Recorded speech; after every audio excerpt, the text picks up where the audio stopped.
Ladies and gentlemen, welcome to Field of 68's last call. What's your go-to Applebee's order? I don't go to Applebee's. We actually call it Crapplebee's, to be honest. Who's the better team right now, Creighton, Marquette, or UConn? What are you doing? What is that? Pray for fans. Oh, come on, Zach. Here we go. It's last call.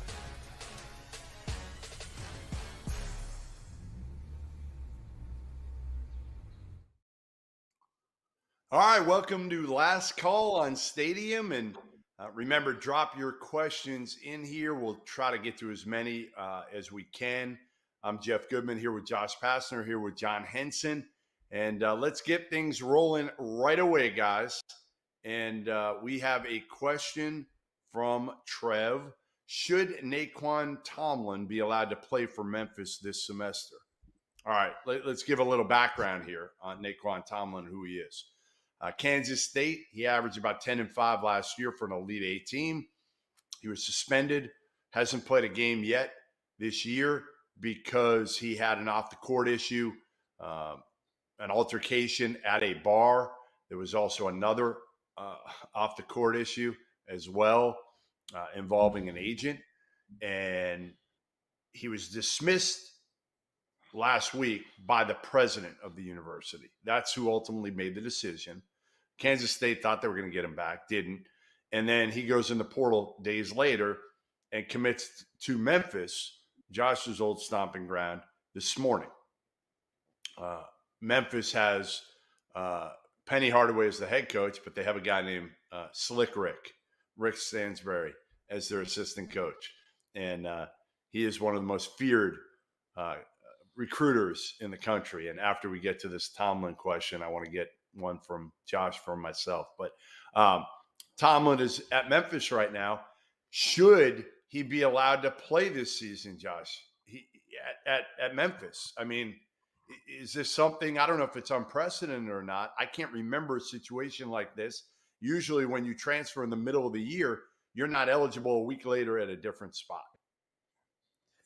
Well, I think there's two things on it, Jeff. One is personally, before I even get to the Tomlin situation, personally, I think they should do away with the waivers and just transfer. If you want to transfer one time, two times, three times, because they've allowed one time to be allowed transfers. Two times they've made it a little bit tougher. Some people get accepted on it, some don't. I know there's like 7 different states are suing in the court right now about allowing transfers who have been denied on the second time transfer of not playing. You're getting to the point where the waiver process and you're just better off just letting everyone play. And it's not that you want people to transfer all 4 years and do that, because I don't know how it's not easy to finish your degree and we lose sight of that. On the flip side of it, the waiver thing doesn't work because they have some get accepted and some don't. You're better off just saying, hey, you want to transfer and you want to go, so be it. That's my personal opinion on that. The second part, though, regarding Tomlin, I don't think it's good. I think transferring at the end of the season and you can just keep and transfer as many times as you want and just no sitting out, no problem. I think the mid-year thing becomes an issue because it's almost like, you don't want to set that precedent. That being said, per the rules, he hasn't played. Jeff, he hasn't played. So per the rules, technically he would be allowed. And the rule states that. If I could be in charge of it, I would say anytime you want to transfer, you're allowed to transfer when the season's done. So you can have a 2-time transfer, 3-time. It is what it is. Forget the waiver process, either all or nothing. But no, you can't transfer once in mid-year and play with another team. You can't play with 2 teams in one season in a sense. So I think that would be my line drawn. However, the rule states, and just like the Kansas City Chiefs game versus the Bills, the guy was offsides. That's the rule. Whether you agree with it or not, that was the rule. The guy called it was offsides. This is the rule by the NCAA that if you graduate and you do not play and you haven't played yet, you are allowed to transfer and play right away in mid-year. John? Yeah, rules are rules. I think that's the biggest takeaway from this. He has not played, and he's within his right, to in a But he system was of suspended. But it's not like it was of his own. He was suspended. I just have a hard time with this because, again, like Josh said, if you do this, you might have a kid on on December 10th who plays for Arizona.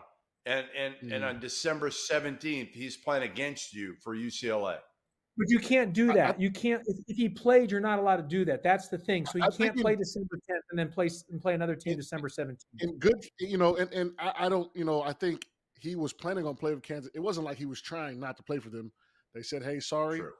we cannot, take you at this school." I think when I was reading about it, it's something, it got deferred or something. So no real criminal type charges were pressed, right? So you got to let the kid go, man. And he went to Memphis, and shout out to Memphis for getting in that back door before anybody else, because this kid scored double digits in all tournament games. He was an integral part of that team getting to where they got last year.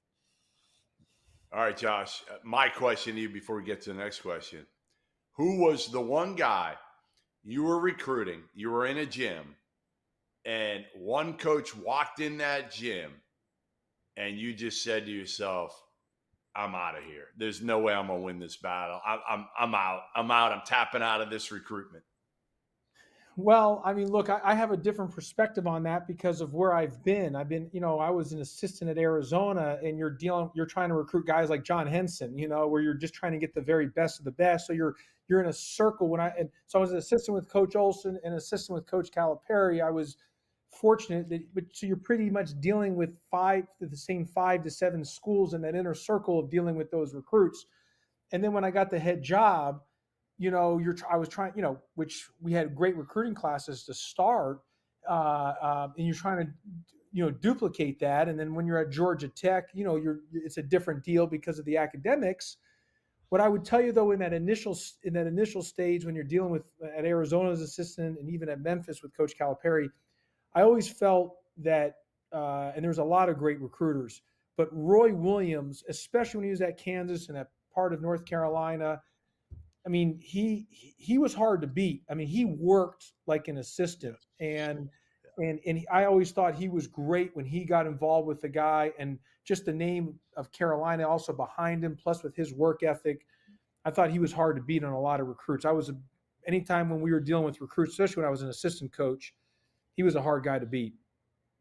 Yeah, he didn't go out during the season, but man, he went out every day in the summer. All right, next question.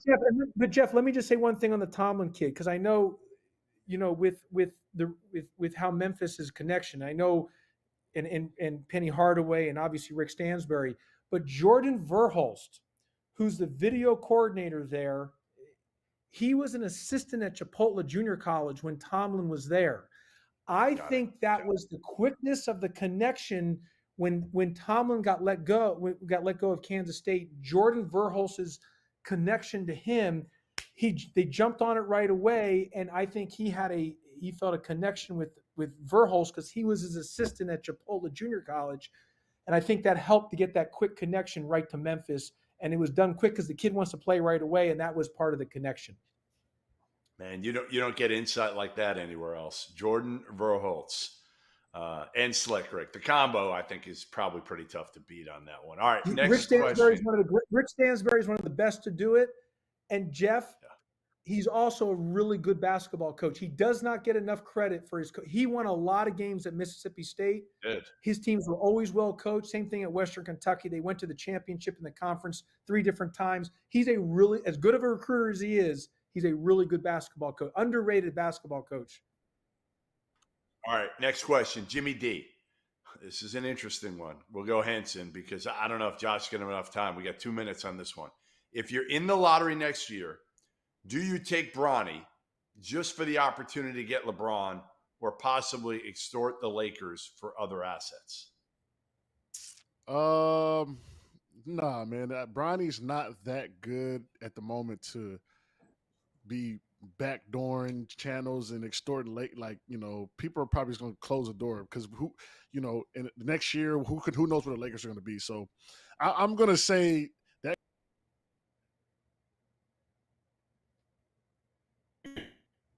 Yeah, I think you're crazy. I think you're crazy if you don't take him, John. At like 28, here's my scenario.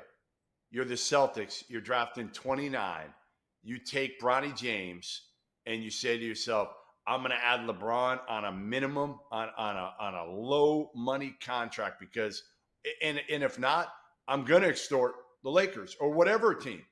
I'm taking him at 29. Of course I am. I'm not taking him at 12, but I'm going to take him at 29. Man, 100%. listen, what's a low money contract? LeBron's going to be getting paid $15 million till he walks out the door. So plus, Listen, LeBron wants to play with his son. He would play for free to have a chance to win a title with Bronny. not playing He for would free. play for He's free. not All right, we'll come back. He don't. We'll answer the rest of your questions. Last call.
All right, welcome back. Last call here on Stadium. I'm Jeff Goodman here with Josh Pastner, John Henson. Josh, I want you to answer that question too, because I'm interested to hear your take on that. If you're an NBA team, are you taking Bronny James, let's say late in the first round? Or where are you taking Bronny James to try to get LeBron? Because we know LeBron is going to play with Bronny if Bronny comes in and LeBron's still active. Look, I've never played or coached in the NBA, but I could just tell you from watching LeBron, even the other day in that in-season tournament. I mean, what he's doing at his age is incredible. I mean, it's surreal. I think John would agree with that. To be able to put up the numbers that he's putting up is just, so. Look, I mean, to say Bronny's ready for the NBA right now is you're doing it to get LeBron, obviously. Now, you're going to have other players beside LeBron, but I think probably for an owner, I don't know if a general manager, how they would feel about it, but for an owner, I think they'd be willing to do that, knowing the excitement of the season tickets, knowing that this could be LeBron's final year or 2 years with the team playing in the NBA. I think from a financial standpoint, an owner would probably give up a lot to get that, whether it's the Lakers or another team, to get LeBron, to be able to draft Bronny, have some guys around him, and kind of because of the amount of excitement with that, it would be like you're going to win a title. You're going to win a title if it's a good team. You got to have some other players with LeBron. I mean, they've got to be able to have some other Minnesota. guys. What about like Minnesota has a 25th pick? But you're not going to take him, Henson? No. But you got to give up. Go ahead. I'll tell you this. Now, this is what I can see happening too. Like Jeff says, hey, we may not draft Bronny. We may not even want to draft Bronny at 18 or 19 or 17, but we know that the Lakers are going to draft him at 24. Let's get him and make a phone call. That might happen. Yeah, we'll get another first rounder. We'll swap with you. We'll put him on a two-way. We'll put him on a two-way deal. We'll put him on a two-way contract. Yep. We'll have a little leverage. Call it a day. That's right. All right, we're going to do this next question as a team because I think it's too hard to do quickly. I want to hear this Dade P. I want to hear your guys' best starting five in college basketball this year, but you can only have one player per conference. All right, so let's all admit we're going to take Zach Edey as our 5-man, right? Okay. We all agree with that, don't we? Absolutely. Yeah. Let's pick our point guard next. Who's our point guard? Kolek, man. We got to go Kolek, Kolek. right? Correct. I would go Kolek. Josh, you going anybody else? I mean, you're either going Kolek or Tristan Newton, one or the other. Yeah, I'm going Kolek. I think Kolek's better than Newton. I think he's better. He's a better overall player. Newton's a better rebounder. Newton's good. He's way better than I thought. But Newton's I'm going really Kolek. good. Newton's really good. But yeah, no, either one. You can't go wrong with either one. All right, who's next? Who do we have to have in the starting five? I like. I would say Dalton Connect. Filipowski. Yeah, I like Connect too from Tennessee. Connect's awesome. He's a stud. And PJ he's Hall, like that He wing. only had 7 tonight. He only had 7, and he didn't have one of his better games tonight. Yeah, I like Connect. I like Connect because again, he's different. They're just not like I might take Terrence Shannon right now for that reason. He's a big wing who can shoot it. Right, he can get to the basket. He can guard. Like I think Terrence Shannon is playing. And again, you need that big multi-dimensional wing. You have to have it. There aren't many out there like him. What about McClure from Kansas? I mean, he's a triple-double machine. I mean, that guy's his numbers. Color's been awesome. How about the Texas Tech had both of them? Yeah. How about Texas Tech had both those guys playing together? So we got what are our 5? What are our 5 right now? What are our 4? Who do we have? So Kolek, Edey. You want Shannon and McCullough as your wings. I love Shannon and McCullough. And then you need one shooter. You got to have one floor spacer to be with those 4. I think you got to have an elite shooter. More spacing. Who is it? Blake Henson's averaging 21 at Pitt. I ain't taking. I'm just saying we gotta have roles, right? I need a guy from. I know, but I need a dude from a team that's winning at a high level. Woo, that's not a bad one. He makes everybody better. We need like everybody better. We need like a spacing 4, which is why there are none because they're all in the NBA. There's not a lot of them. You know who? Well, the one kid from Virginia is Isaac McNeely. He's like 25 for 45 from three-point line. I mean, just as a pure shooter. You know who I go with? Hey, you know who I take? Who's shooting the hell out of it, and he's athletic and super talented. He's not really a 4, but it's Jacoby Walter at Baylor.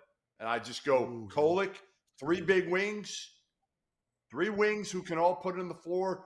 You know, Walt, you got to have an elite shooter. He's been an elite shooter so far. All right. That's our 5. All right, next one. Most underrated game on Saturday. So here's mine. Only because it's going to be 1 million points scored. Creighton, Alabama. No defense allowed. No defense allowed in that game, period. Just be fun to watch. That's a underrated. Good call. Go ahead, John. Go ahead. Clemson, Memphis. That's a good one. Underrated. That's a good game. Really good game.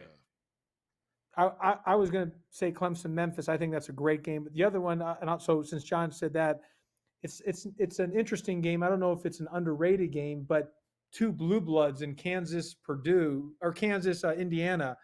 You know, to get those two programs together to play is high level. So it's a little bit of it. It's maybe not, you know, because they're not both top 25, but name wise, it's a big time game. A&M Houston. All right, real quick. Who's going to have to step up for which one? A&M Houston. That's a good game. I mean, listen, guys, this is probably the best day, might be the best day of college basketball all year. Because, again, there's something about these non-conference, Kentucky, Carolina. Like, that's such a great game of blue bloods and really an uncertain game. Like, who knows who's going to win that one? You know, obviously. Great day. Absolutely. Great day for a 12-leg parlay, $5 down. I want to see that one. All right, when we come back, we'll take more of your questions here on Last Call on Stadium.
All right, welcome back. Last Call on Stadium. I'm Jeff Goodman. He's Josh Passner. He's John Henson. And we got a few more questions to answer before we get to our toast of the night. And first question comes from Michael H. And Josh, who's going to have to step up for Purdue if they are to beat the number one Arizona Wildcats, the team that you have running the table in the Pac-12? Focus on the Zach Edey, Ballo, Krivas matchup. But it's going to come down to the guards. As we talked about earlier, the X factor to answer Michael's question is going to be Keyshawn Johnson. But it's going to come down to Smith and Lawyer from Purdue, their guard play. Like, how are their guards going to produce play, handle Arizona's physicality and their athleticism? They're going to need Lance Jones from, the transfer from Southern Illinois to play well. It's going to be even though it's going to be like a home game for Purdue, it's going to be a great test for Purdue athletically. This type of speed on both, not only on the guards, but also in the front court to see kind of where Purdue's at, which they struggled against in the tournament last year against FDU. Yes. John? Arizona's backcourt is licking their chops right now. They're licking their chops at Lawyer and Smith. They're licking their chops. I think that is going to be the story of the game. Not saying that Lawyer and Smith can't compete, and because they do have the best player down there giving them the ball too. But if I had to go out on a limb, I think the Arizona guards might eat those guys alive, man. They're licking their chops. They're older, more experienced. Like Josh, I love Arizona right now, man. I love them. They're good, and John and Jeff, versus Alabama, Purdue, the Sears kid had like 33 or 35 points against. Yep. And then even Northwestern. I mean, Boo-boo. When Northwestern Boo he had 30, I think 32 or 30. He had 9 assists, and he might have had one. I don't know if he even had a turnover. Looking back, I can't remember exactly, but he was incredible that game. So guards have produced against Purdue at times with some big stat numbers. Now they beat Alabama, obviously, but those are big point productions for those guys in the guard spots. Caleb Love, just watch for him to he might get it going. If he gets it going, watch out. All right, what are the keys? Saturday's a loaded day, but Friday night's got one big boy game, and it's UConn going out west and playing Gonzaga. What's the biggest key, Henson, to that game, the UConn-Gonzaga game? I think it's Gonzaga matching their toughness, because if you don't match UConn's toughness, they're going to beat the hell out of you. Yeah, matching toughness, defending the whole possession, not getting lulled to sleep, and just playing hard. I think if you don't play hard defensively against UConn, they're going to shred you up. And also with the time change, that's a big deal for one game. just to fly all the way out west, playing at a different time zone. I wonder how they're going to handle that if they're out there already. So we'll see. We'll see. But I do like UConn. Gonzaga kind of disappointed me last week. Or the previous game against Washington. I was expecting them to kind of come out and beat them like they usually have. So we'll see what happens. Josh? Yeah, I think a key for that game, for at least for Gonzaga, because they need to find guys who can score in that half court to kind of bail them out a little bit. They've had that in the past. I think they're still trying to find that guy now. Graham, and I don't want to mispronounce. Is it Ike? The transfer from Ike? Yep. So Graham Ike, he was a great scorer at Wyoming. Didn't play last year due to injury. Transferred, but he's known in the West Coast. And when he was at Wyoming, even in high school, he could really fill it up. Coach Few brought him in to be that guy to fill up on, when they need to get a shot, late shot clock, or offense is struggling. He's a guy that can be a matchup problem for other teams. I think the way he can score, he can give UConn some issues if he's playing at the level that he's known to play at. All right, last one from Trevor V. Who's a fun hypothetical target to Michigan if Juwan Howard is out, either whenever he's out, which may happen at the end of the year? John?